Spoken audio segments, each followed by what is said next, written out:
Vigilance നടപടികൾ നേരിട്ട ഉദ്യോഗസ്ഥരെ സ്ഥാനക്കയറ്റ പട്ടികയിൽ ഉൾപ്പെടുത്തരുതെന്ന് ഹൈക്കോടതി. വിജിലൻസ് എഫ്ഐആർ രജിസ്റ്റർ ചെയ്തവർക്കാണ് ഹൈക്കോടതി ഉത്തരവ് ബാധകം. ഡെപ്യൂട്ടി ഗതാഗത കമ്മീഷണർ സ്ഥാനക്കയറ്റ പട്ടിക സംബന്ധിച്ചുള്ള ഹർജിയിലാണ് ഹൈക്കോടതി ഡിവിഷൻ ബെഞ്ചിന്റെ ഉത്തരവ്.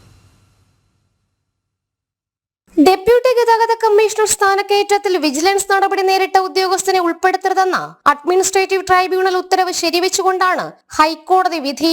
പ്രാഥമിക അന്വേഷണത്തിന് ശേഷം വിജിലൻസ് കേസ് രജിസ്റ്റർ ചെയ്ത് നടപടികൾ സ്വീകരിച്ച ഉദ്യോഗസ്ഥനെ സ്ഥാനക്കയറ്റ പട്ടികയിൽ ഉൾപ്പെടുത്തരുതെന്നാണ് ഹൈക്കോടതി വ്യക്തമാക്കിയത്.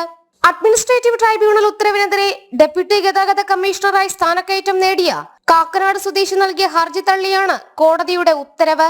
സ്ഥാനക്കയറ്റ പട്ടികയിൽ ഉൾപ്പെട്ട മറ്റൊരു ഉദ്യോഗസ്ഥൻ നൽകിയ ഹർജിയിലായിരുന്നു നേരത്തെ അഡ്മിനിസ്ട്രേറ്റീവ് ട്രൈബ്യൂണൽ ഉത്തരവിറക്കിയത്.